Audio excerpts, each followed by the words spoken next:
Hi everyone, I'm Donna Druchunas, and this is Sequential Artists Workshop, Procreate and Tech Tips bi-weekly fun hangout. We're rebooting for the year 2023. Took a little time off towards the end of last year, and so this is our first session for the year. So what are we going to do? So first thing I want to talk about is topic typing. So Beth is going to be topic typing for us today, but we need to have this every session. And so I was hoping that some of you that are here, or some people who will watch on the video that usually come that aren't here today, could take turns doing this for our sessions. And what that is just in the chat, you type T : and then whatever the topic is. And whenever the topic changes, or whenever the speaker, who is me, says something really important that shouldn't be missed, you put that in the topic, just like Beth is doing now. And then if someone else asks a question, you do the same thing and you put their name of who's speaking. And so this is to help people who are deaf or hard of hearing, or anyone who might get lost because the meeting gets a little bit hectic, or we accidentally start talking over each other, or just get distracted or has to walk away. So it's just a way to help us keep on track and see, what's going on and not get lost. So anyway, so I'm going to put something in the Mighty Network to see if we can line up some people to take turns to do that. And everyone does. Did you have a hand up, Mariah, for asking a question? No, I didn't mean to, but I will volunteer for that.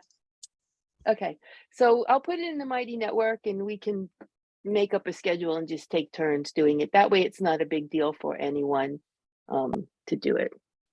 And everyone does it a little differently. Some people type more, some people type less. It's just whatever the personality of the note taker is. Okay, so that's it on that. I will announce that, and we'll look for some volunteers.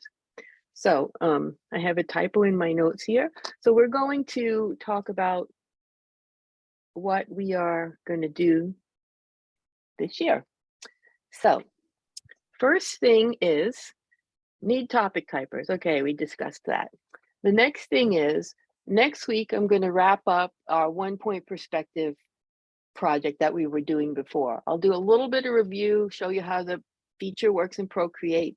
And I didn't get to show you how to add things like people and trees and objects into the perspective drawing. So we will look a little bit at that to wrap that up, because I feel like I kind of dropped it in the middle when we took a break.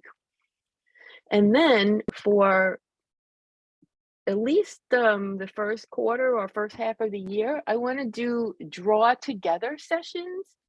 So it'll be a little different than what I was doing last year. Last year, I was just showing you how different features worked, and you could,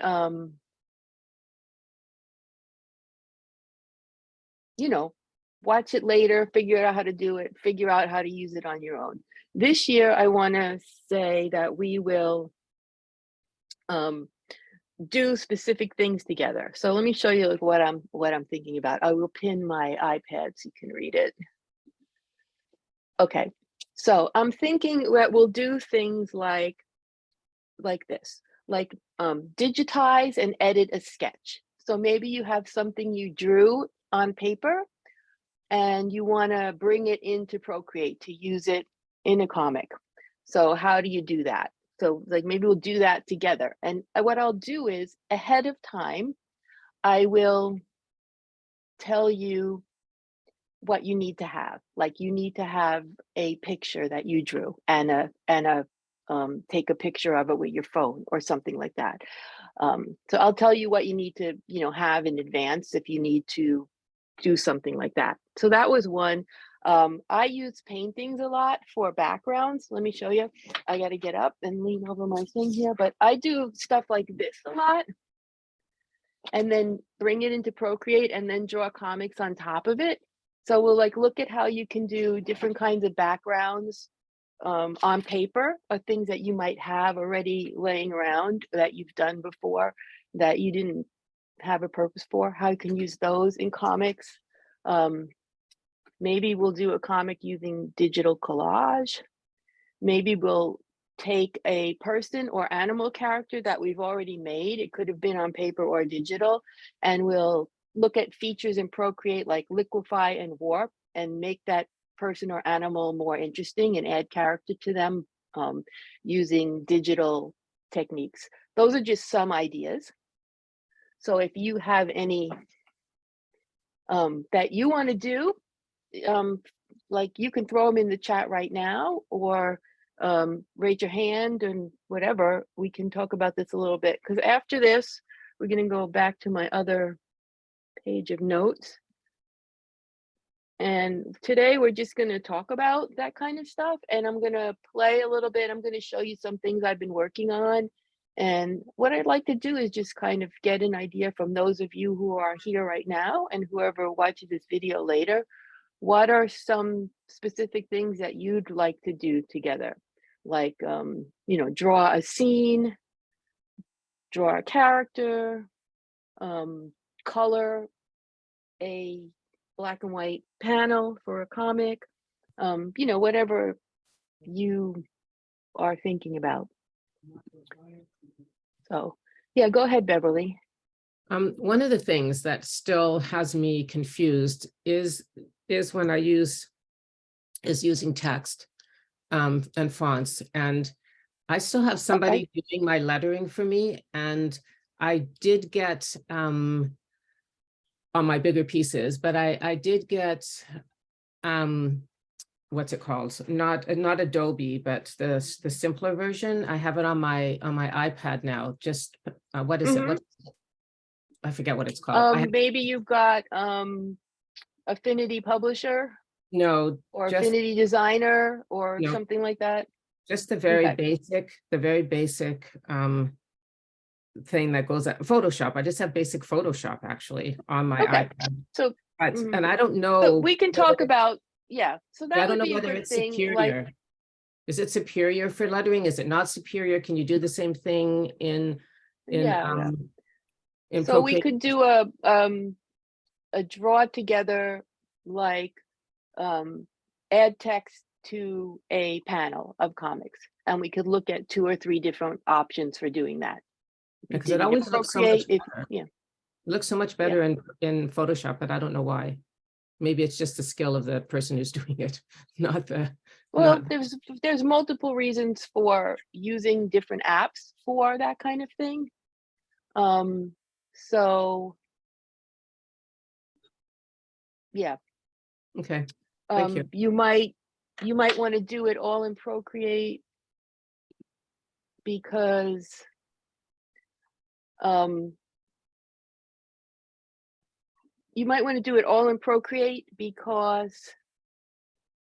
that's easier for you, and for the quality where you're printing it or putting it online, it looks good enough. You might want to do it in Photoshop because you're better at Photoshop than Procreate, or Photoshop or InDesign or Affinity Publisher or some other app has different features that make managing the text easier or more powerful. So yeah, we could do that for sure. Beth, I'm going to skim through the chat here. So Mariah would like to do the thing where you draw in one corner and it automatically creates the same image in other corners or halves. Yeah, so that's symmetry. Yeah, so we could use the symmetry feature and draw some things that we could make into patterns or stamp brushes, which we did before, or just fun things. Yeah, that's a really cool feature that Procreate has. Would you mind just answering, Beth? Where is symmetry? Where can I find Oh. symmetry? Is that in adjustments? Yeah, so, let's just look in, let me replace my spotlight here and show you while we're here. Okay, so just turn these layers off and make a plain layer. So here I have a plain layer. I have yellow background color. So I'm going to go into my wrench actions, pick canvas and drawing guide. What comes up by default is the grid, but I'm going to go into edit drawing guide, and all the way on the right at the bottom, it says symmetry. And then you can pick from the options below that vertical, horizontal, quadrant, and radial. And radial gives you 8. And then rotational symmetry you can turn on or off. And we won't go into all that details right now, but let's just pick quadrant and say done. And now if I draw, it comes up in each corner. That's what you're talking about, right? Exactly. So you can make patterns like that. If you use it just split in half, you can make a symmetrical object. Like if you wanted to make a chair or a vase or something and make sure it came out. If you picked vertical, it would only give you 2 halves, not 4. Yeah.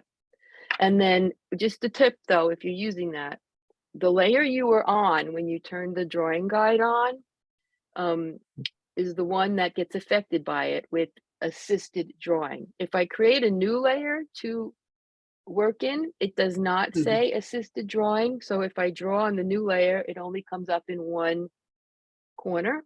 So to get the assisted drawing turned on for the new layer, I just have to open the little menu here and pick drawing assist. And it says assisted underneath the layer name, so you can see which layers it's on for. And then if I do it, it comes in all the corners or the 2 halves, whatever you have set up. Excellent. Thank you so much. Cool. You are welcome. So Beth in the chat would like to have a lesson or two on moving from Procreate to Affinity Publisher on the iPad or the computer. So that's similar to what Beverly's asking, which is when and how would you take a Procreate comic, panel or page, and put it into, say, Affinity Publisher, Photoshop, whatever. You might be doing that for adding text, like we were talking with Beverly. You might be doing it just to prep a PDF in a different way than exporting it from Procreate. There's other reasons that you might want to do that. You might want to add some other things to it, like if you're making a book and you want the pages to be numbered automatically, an application like Affinity Publisher can do that for you. So yeah, so that could be, and that could probably, it's, related to publishing, whether you're doing it yourself and you want to make a PDF that has things that Procreate can't put in it, like automatic page numbers. Yeah, then you can do that. So yeah, okay. So you guys want to do some stuff, not just drawing together in Procreate, but actually taking those drawings and making them into publishable comics. Sounds like that creating the final things is really interesting. So that's good to know. And that's the technical stuff that can be bogging us down. Susan wants to know if Photoshop uses vector-based text, and I don't know that. I have not used Photoshop in a long time. Yes, I know that Affinity Photo and Affinity Designer and all those can use features from each other. So I'm suspecting that Photoshop probably can, because Illustrator and Adobe InDesign can. So I'm not sure though. So that's Photoshop is vector-based. no, Photoshop is No. not vector-based. It may have vector Adobe. features. I haven't used it in a long time, but it's not vector-based. That would be Adobe Illustrator. Adobe Illustrator. Yeah, right. Yeah, right. So yeah, there's so many. They used to be, here's why it's so confusing. They used to be completely separate, and you did bitmap or raster images in this app, and Procreate is all raster. you did vector drawings in this app, you did page designs in this app, and now they all have overlapping features, which just makes it much more confusing when you're learning it, because it's like, does that have vector? Or yeah, maybe it has some vector features, but is it a vector arrow? It's like, oh yeah, It's so weird though overwhelming. in Procreate, because if you use the Procreate text tool and then you get a layer and it says text on it, right? And then if you like Right. pick up that layer and move it or embiggen it or anything, then it rasterizes it. So that Right, makes me wonder if it doesn't start as a not vector. just if you embiggen it, not just if you embiggen it. So the thing is that it, while it is still quote text, it's technically vector. But if you when you save it to a PDF, say it rasterizes the text in the PDF. You don't have editable text in your PDF from Procreate. So yeah, the text is super complex. So yeah, but it all depends what you want to do. But yes, if you deform, if you use liquify, or if you you know, there's almost anything you do to your text in Procreate besides just changing the size or the color will rasterize it. And if you change the color or the size the wrong way, it rasterizes it too. So I always make duplicate layers of my text before I mess around with them. So, because I always want to have that one in case I have to go make a typo fix or something. You know, I edit learned in that the hard way doing my life video thing. It's like I caught on pretty quickly to duplicate all the text layers and work Yeah. on them. And anytime I'm going to change anything, I duplicate it again. Yeah. And I also keep all my text, a copy of it in a separate document that's just a document. Oh. So if I do mess it up in Procreate, I can cut and paste it, and I don't have to, at least I don't have to retype it, even if I have to pick the font again and everything. So let's see. What's up?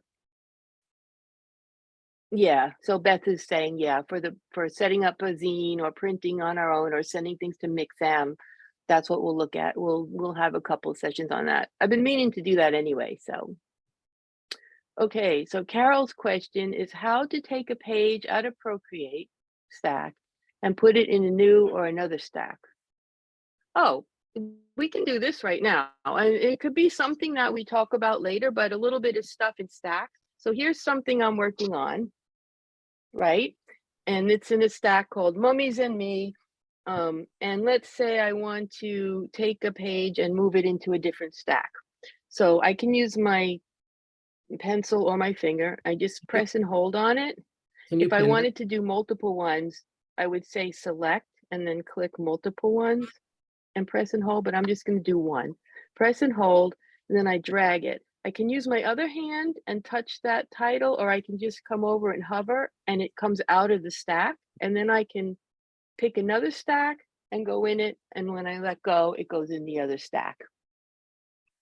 And yes, you can move stuff in the stack, just click and drag it wherever you want. There's no sorting. You can't say sort by most recent or anything. The only way to reorder things in the stack is to press and hold and drag them around. So you can't sort it by date or name or anything like that, but you can drag them around. So Thank you. I hope, yeah, you're welcome. All right, I'm just reading through the chat again. So Beth would like to see more about using hand painted materials and layering them and stuff like that. Yeah, so like digital collage or just putting things together in I say digital collage, that means I'm collaging on my iPad. Some of the things I might have made on my iPad and some of the things I might have made on paper. So yeah, putting all that stuff together, because I know all of us have a ton of stuff in sketchbooks and notebooks and things. And I don't know about you, but I don't always want to create everything over again if I want to use it in a comic. Sometimes I want to use the one I made already, and we can put that in. Okay, so Carol can't stop staring at my sweater. My grandmother made this in the 70s. Isn't it great? I love it. It's one of my favorite ones. Thank you, Carol.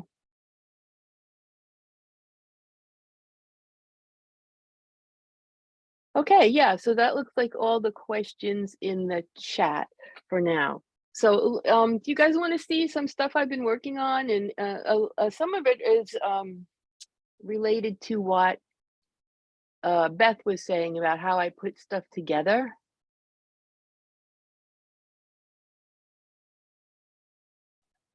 So let me just show you some things I've been doing. So back in that mummy stack, I made this comic called Mummies and Me that I submitted to the Kush Comics anthology on which call obsessions. Obsessions. So these are some of my finished pages, Mummies and Me, and it's got some pages like this one I created all in Procreate. This part was on paper and the other stuff's on Procreate. This is a combination. This is all Procreate. I don't think you can tell the difference, but it doesn't matter. This is just the way I do things. So I had drawn in my planner these pages, some of the pages that actually turn into pages in there. This one I ended up redrawing in Procreate, except for the text, I kept it. I ended up redrawing this. I used this as was in the comic, but yeah, so here's the after. So here's the before, and I colored it in my planner and everything. So it's a big mess, and the paper is not plain. And sometimes I like that in my finished art, but in this I didn't want the planner pages to show. And so I ended up with this. So here's the dreaming girl dreaming of that scene. And yeah, this one was already done. So I had it put together. I have that all in one layer. And let me show you like how I got from here to here. This is the one where I put it together, I think. And here's all the, yeah, here's the one where I put it together. So I started with this, and I'm like, I want to take the lines of this, and I want to use the lines, but I don't want to use the paper background or the crayon coloring. So I took the selection tool and I put it on automatic, and I just clicked in the lines like that. Oh, cool. And I said copy and paste. And then I got a layer with just those lines. So what I'm doing here by clicking and holding is if you click and hold on the check on one layer, it shows you only that layer. And if you click and hold on the same thing again, it brings all the other layers back up. So I copied and pasted those hands out of this drawing, and I put them in here. And then I did the same thing with the girl. So I ended up with the little girl I had drawn and the hands on the outline. Then what I wanted was the hands coming out of a television set. So I drew that on in Procreate and these other lines. And then I did the same thing with the text. But then I moved it around on the page. And then, yeah, so then I just built it up from that. So usually I will have the layers on of the drawing then, and then I just color stuff. And I use all kinds of crazy brushes for coloring. I found it really interesting how professional comics artists for like comic books do flatting, where they fill everything in with a solid area and then they add highlights and shadows. They call it rendering. And I did that on a few things and I didn't like it. I mean, it came out fine. They look nice, but I didn't enjoy doing it. So I'm like, no, I just want to go back and do my crazy texture brushes. So I have texture brushes that I love that I use. There's a lot that come with Procreate in this artistic menu that has a little paint palette. There's a lot of fun brushes in there that you can use just for texture painting. Then there's some in the textures album too, and painting. So there's a lot of brushes that come with Procreate that you can use, but I have ones that I've collected from different places that I like, and I put them all together in an album. So I just I put in this layer and this layer. That was like, okay, let's make her sit on a couch. So I put in a couch, and you see it's overlapping her because she's just an outline right now, right? So then I added some coloring for the hands and my layers are not totally logical. So if you look at the layer I just turned on, it includes the television, some of the green glow, and the coloring for the girl. I just put them all on the same layer. Why? No reason. But they don't touch each other. So I could go in and select the color, the coloring from the girl and cut and paste it because she's not touching the green or the TV.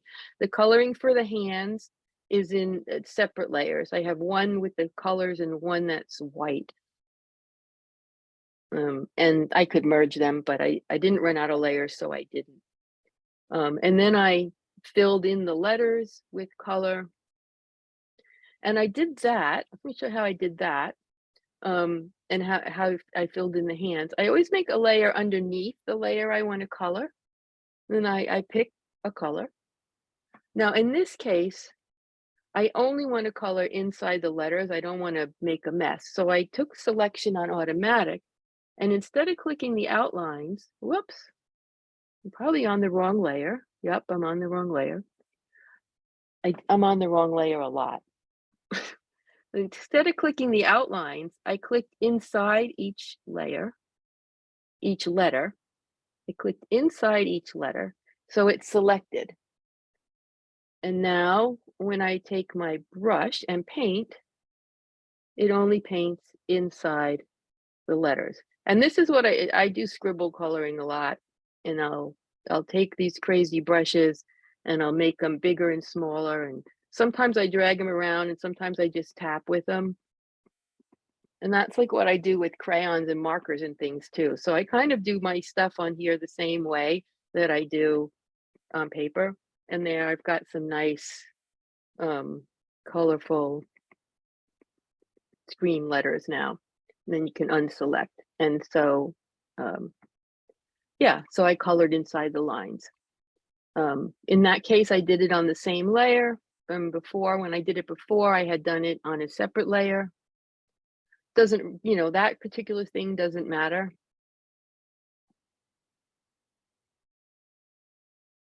There's no one way to do anything is what I'm trying to say. There are multiple ways to do everything. And so if you want your coloring of a text on the same layer, that's fine. If you want it on the separate layer, that's fine. Yeah, so I just added, then I decided, let me turn all my layers back on so we can see this. We don't need the original sketch. So what I wanted was the green for the TV wasn't glowing enough. So I added another layer that was just green, really bright green, and I lowered the opacity till it was what I wanted to make a glow. Other way to make a glow is you can go in the layer and color it and then change the layer mode, screen or color dodge or add. All the ones above normal go darker and the ones below normal go lighter, and then the ones at the bottom are just weird. But the ones right below normal go lighter, ones above go darker. So you can see how it changes the way it glows as you change the mode. And you can also change the opacity of it for the effect. Can I ask a quick Yeah, question? and so that's what I did there. Yeah, go ahead. Just like, I'm just trying to do that. I have never done that automatic select, but every time I Selection. do it, if I want to select inside a letter, just the whole thing goes blue. So I just wonder if you could review. Okay, yeah, how so to do that's the inside. no problem. That's an easy thing to fix. So when you go to the selection automatic, I'm going to touch something and hold. I'm going to touch and hold. So I'm going to go to the black for the line, like I back on my original drawing, and I'm going to press it to select it. Okay, but if I press and hold, I can drag the selection higher by dragging to the right and lower by going to the left. So if I drag it all the way to the right, everything gets selected. If I drag it all the way to the left, only Oh. the one thing gets selected. So it lets you, it's called a selection threshold. Just remember, to the right selects more, to the left selects less. And you can do that with So, each letter, kind of. what? So I did that with the first letter, and it took it away, and it's just white inside now. And then if I try the second letter, and that you move it again the same way. So it looks like this. So, okay, yeah, so you shouldn't have to move it again. I'm going to stop my selection, select here. Okay, so now I've got these letters. If I select one, now it looks like it's doing nothing, right? That's because I had dragged it all the way to the left. So I'm going to drag it up till the whole letter is, in this case, it turns it white. It changes the color when it selects something. So it might be white, it might be blue, whatever. It's always different. So yeah, then you just click on the next one, the next one, the next one. So some people get frustrated because in Photoshop and other apps, you can say now select, there's a feature where you can say now select everything on the page that's the same color as what I selected. And it would select all the black lines, but you can't do that in Procreate. So you have to click around onto all the black things that you want, or whatever color it is, and manually click on them. And now see, when I clicked on the hand, it went too far. So I can, if I'm still in the selection tool and I double tap to undo, it only undoes one thing. It doesn't undo my whole selection. So you can use undo in the selection if you click on, like if I clicked on the wrong thing, oops, I didn't want to select the whole background. I can undo that. My letters are all still selected. So I can copy and paste them. And I got the letters in part of the girl. I didn't finish, but yeah. So that selection threshold, when you click and how far to the right or left you go,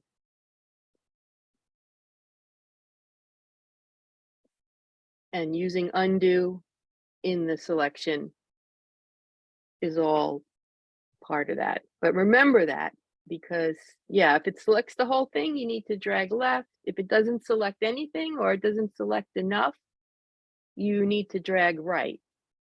And that gives it a threshold. Okay, so we've got the that looking in the chat. Susan said she uses the auto select and move the blue line to adjust the selection threshold.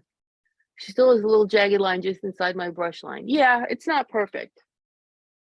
Yeah, so sometimes, like if I tried to select this and went so far, that might be a bad example, but and if I wanted to delete it and cut it, sometimes it's still jaggedies in there. So And do you yeah, just I live haven't found any with it, or do you go in and Yeah, fix it, or? you live in it or you go in and fix it. I usually leave it. What I found irritating though is in a little bit of a different scenario. Like if I went in here and I have the whole drawing and I try to select just the book, okay, so if I can get just the book and then I delete it, it leaves junk because it's not perfect. And sometimes it leaves, if you try to delete the background of a thing, it just leaves a tiny, tiny, tiny white line or gray line, and you have to erase those. I haven't found any way to make it perfect. It's not the most precise selection tool on the planet. I find that it varies with the brush that I used. So I think some brushes have a crisper edge to their Oh line, yeah, and for sure. others are wobbly, and the Mhm. wobbly ones are more likely to have that little white jaggedy line. Yeah, well, the thing is that when you zoom way in, so we never look at our zoomed in this far, but when you're using the selection tool, Procreate is looking at that. So if you want to select the black, it's blurred on the edges so that it looks smooth when you zoom out. But when you zoom in, what Procreate has to decide when you do the selection threshold is how far, which ones count as black and which ones don't.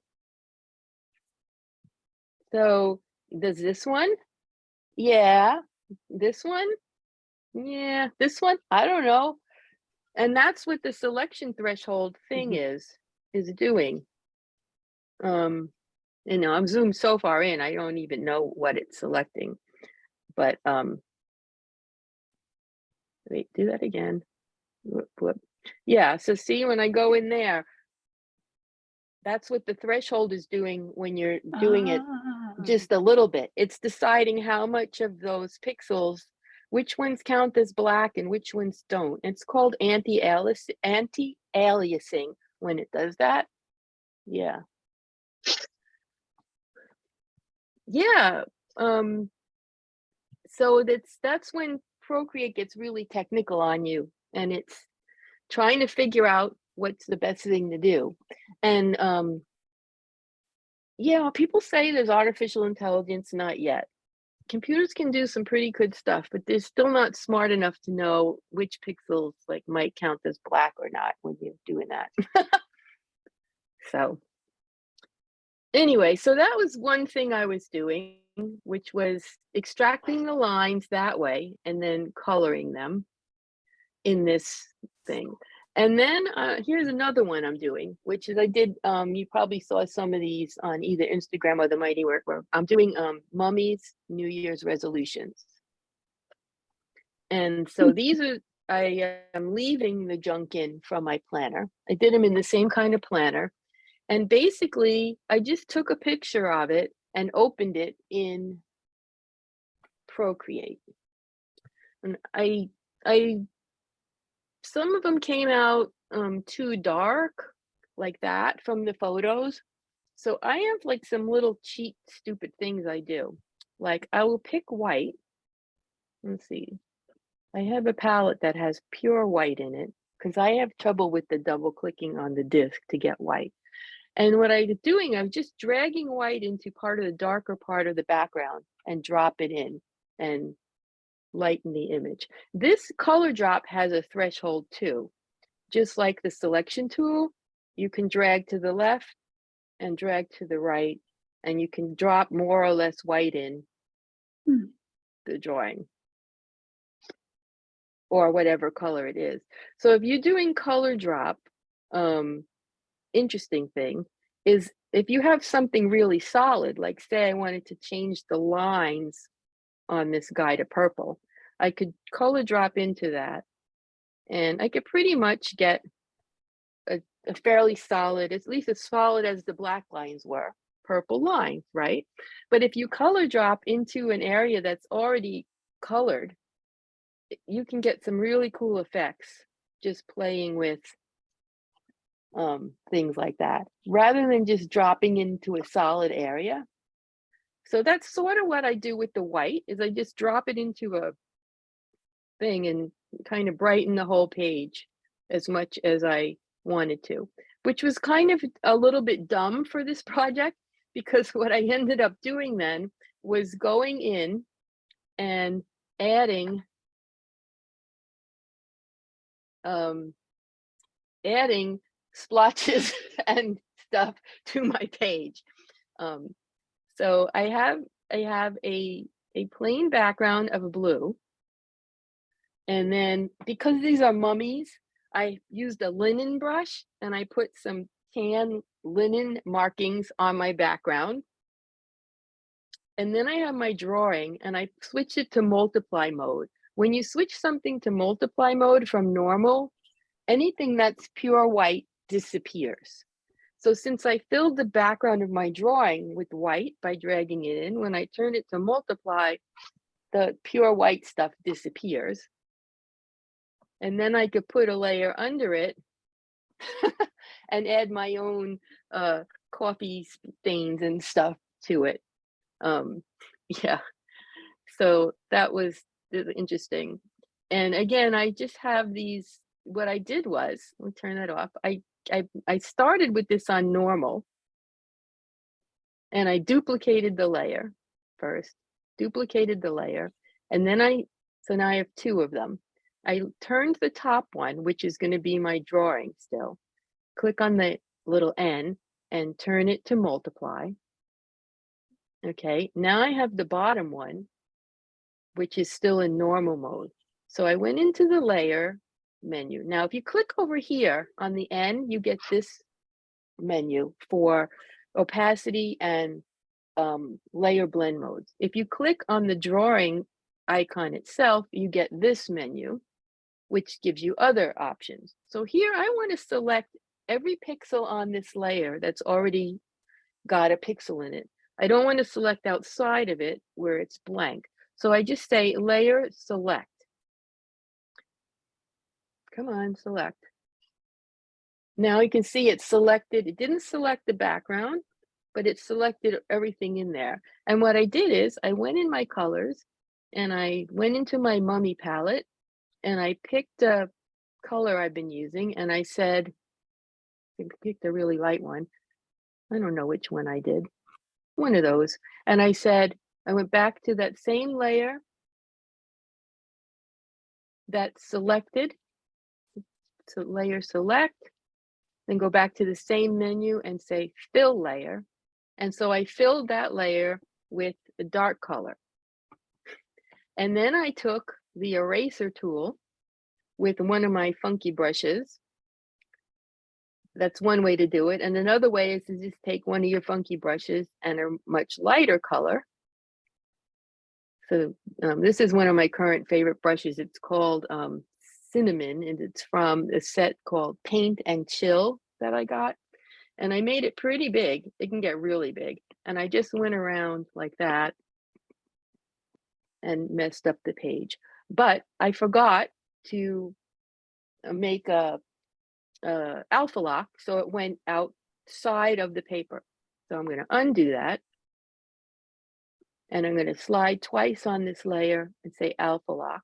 When you slide twice, it alpha locks it so that you can't draw outside the lines. And now now I can add some. So I did that. So I went from that to that, from it being the way it came in the photo to me having a little more control of it. And then I have brushes that are like coffee stains and stuff, and I put some on it. I found it amusing that I could have left it the way it was, but I liked this coffee stain things that I put on it. Yeah, and then I added a shadow. So same thing as I duplicated the layer again, and then I just duplicated that layer again, go to it in the menu, pick hue, saturation, and brightness, turn it all the way down so that makes it black. You can't see it because it's behind the other one. So you take your tool for moving things and then just tap. I like to move things to the lower right, so tap it to the lower right. See, it made a little edge. And then I duplicated it again and took the bottom one and said, Gaussian blur. And it didn't work because it has alpha lock on. So turn alpha lock off and blur. And you can see that it's adding a little drop shadow. Can you see that? And that this is another thing that a lot of things have this threshold where you can move the pencil back and forth and make it more or less. Let me just show you it more close up. Get rid of that blur. Make sure I don't have alpha lock on, and then go into the blur. And I can slide it back and forth to make it come out or not. So that's what I'm doing for my little mummy New Year's resolution things. It's the kind of a thing that I like to do, which is combine things that I already drew, either digitally or on paper, and put them together into making a new thing. Yeah. So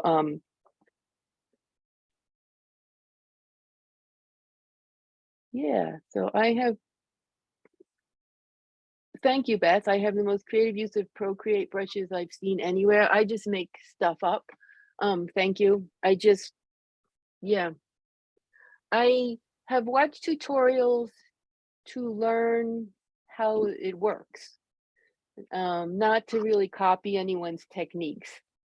And I have no art education background, so I don't use any of my, I don't use any of my art supplies probably the way that you would learn to in a art class.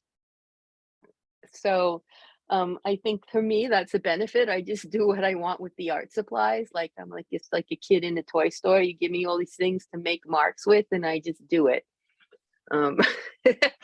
So I don't really know how anything's supposed to work. And I think for me that has turned out to be like a real benefit. And I buy brushes mainly that would not be considered for use in comics, like for textures. And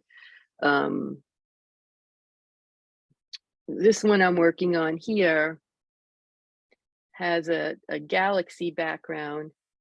That's the background. And I bought from Calvin at Drifter Studios, I bought his galaxy watercolor brush paints. And I didn't really draw a galaxy. I didn't draw the galaxy all the way that he did. I just made what I wanted with it. These are brush stamps I made. You can find brush stamps of planets, but I like to have my own things. So I made my own brush stamps of stamp brushes of planets. I just drew them in Procreate. And yeah, but so this one did not have a hand painted on paper. I did that in Procreate, and I, added all different kinds of effects to it. Yeah, it's just super fun. I try to just not worry about doing things the right way. Yeah, and then just do what I want. So Susan says she'd like to talk about how to use paper textures and why. Yeah, okay. I've talked about that a little bit. We could totally do that again.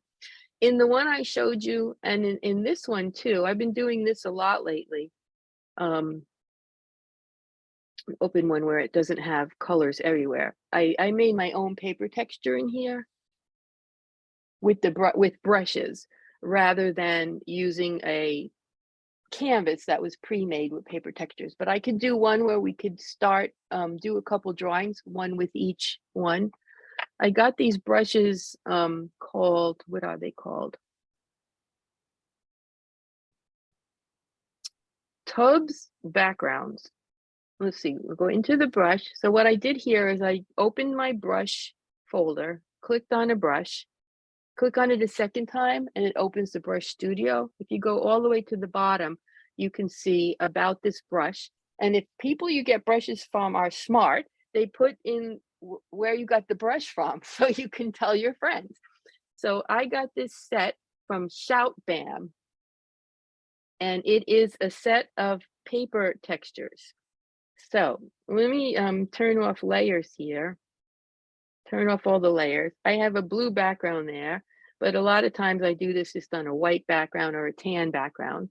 So with these brushes, you pick a light color and you pick a paper thing.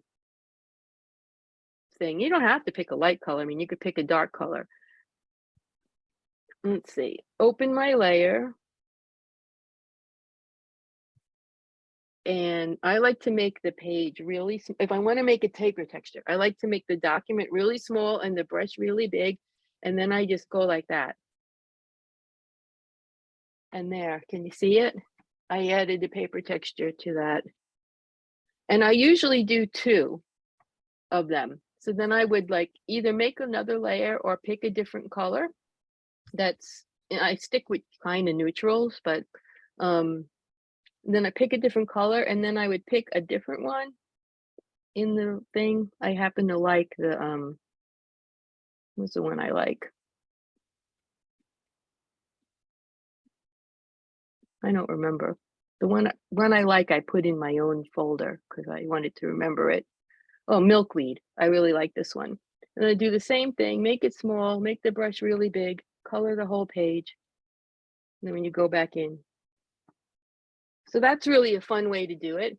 This What size are you starting with each time, please? What size what? Of these papers, is it 8.5 by 11? Oh, doesn't matter. Doesn't matter. I do the same thing in all my stuff. So it might be, I work sometimes 9 by 12, 6 by 9 is my normal comic thing. I do 3000 by 3000 pixels for Instagram. But when I do this paper stuff, I do it the same way in all of them. I make the brush, I make the thing really small and the brush really big, and I just paint it on. Cool.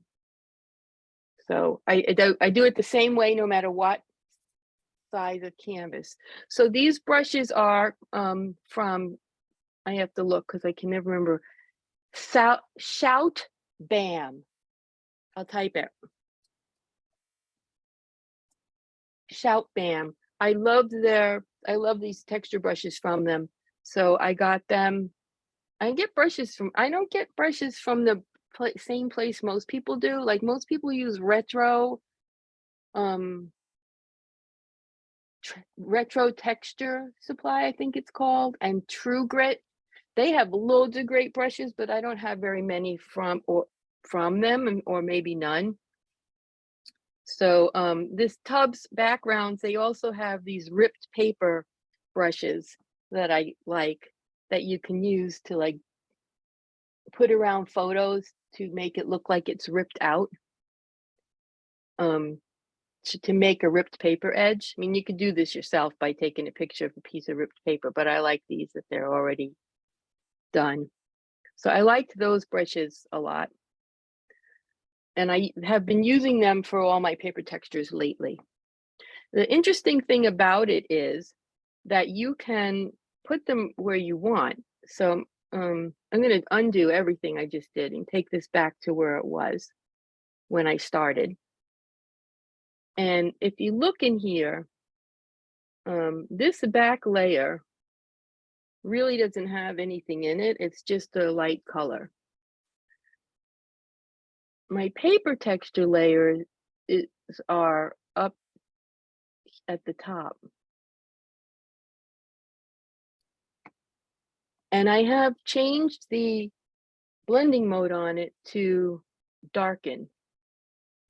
And because it's at the top, it adds the texture to everything that's below it. If I had the texture layers at the bottom of my stack, I would only add the texture to the paper, and then the stuff I drew on it would not have that texture. And sometimes I want to do that. But in this case, I wanted the paper texture to come out on all my paint and everything, because that looks like real, it looks like real paper to me. So I'm having super fun with that. And then I do the same thing with